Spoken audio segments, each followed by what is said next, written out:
Metro ನಂಗ್ ಈ ತರ ಆತದ ಅನ್ಕೊಂಡಿದ್ದಿಲ್ಲ.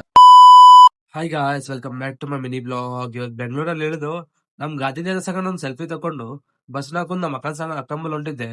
ಮುಂಜಾನೆ ನಾವು ವಾಕಿಂಗ್ ಮಾಡ್ಕೊಂಡು ನಡೆದಿದ್ದೆ, ಯಾಕಂದ್ರೆ ಅಕ್ಕನ ಸ್ವಲ್ಪ ದೂರ ಇತ್ತು. ಆದ್ರೂ ಬಿ ಸ್ವಲ್ಪ ಮಮ್ಮಿ ನಾ ರೆಡಿಯಾಗಿ ಚಿಕ್ಕಪಾಡಿ ನಡೆದಿದೆ, ಯಾಕಂದ್ರೆ ಒಂದು ಶಾಪ್ಸ್ ಎಲ್ಲ ಶಾಪಿಂಗ್ ಮಾಡೋದಿತ್ತು.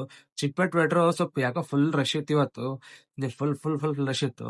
ಅಷ್ಟು ಜನ ನಮ್ಮ ಎಲ್ಲೆಲ್ಲ ಮೆಟ್ರೋ ಬಂತಪ್ಪ. ಈಗ ನೋಡ್ರಿ ಬಂತು.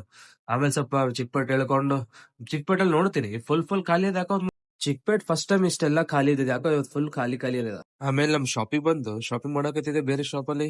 ಶಾಪಿಂಗ್ ಮುಗಿಸ್ಕೊಂಡು ಎಲ್ಲಾ ಪ್ಯಾಕ್ ಮಾಡ್ಕೊಂಡು ಈ ತರ ನೋಡಿ ಬಿಸ್ನೆಸ್ ಮಾಡ್ಬೇಕಂತ ಸುಮ್ಮನಿಲ್ಲ, ಪ್ಯಾಕಿಂಗ್ ಮಾಡಿಸ್ಕೋಬೇಕು ನಾವೆಲ್ಲ.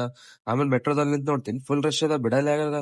ಆಮೇಲೆ ಬಂದ್ ನೋಡ್ರ ಮೆಟ್ರೋ ನೋಡ್ಕೊಂತ ಸ್ವಲ್ಪ ಮೆಟ್ರೋ ಖಾಲಿ ಇತ್ತು. ಆಮೇಲೆ ಬೆಂಗಳೂರು ಎಲ್ಲಿ ಬಿ ಹೋಗಿ ಯಾವಾಗ ಬಿ ಹೋಗ್ರಿ ಫುಲ್ ಫುಲ್ ಜಾಮ್ ಇರ್ತದ. ಈ ಇವಾಗ ಯಾಕೆ ತೋರ್ಸ್ಬೇಕಂದ್ರೆ ಈ ಶಾಪ್ ನನ್ ಕೈ ಮೇಲೆ ಓಪನಿಂಗ್ ಆಗೈತೆ, ನಾನೇ ಓಪನಿಂಗ್ ಮಾಡಿದೆ. ಆಲ್ಮೋಸ್ಟ್ ಒಂದು 2 years ಕೆಲಸ ಮಾಡಿ ಇಲ್ಲಿ ಬಿಟ್ಟಿದೆ.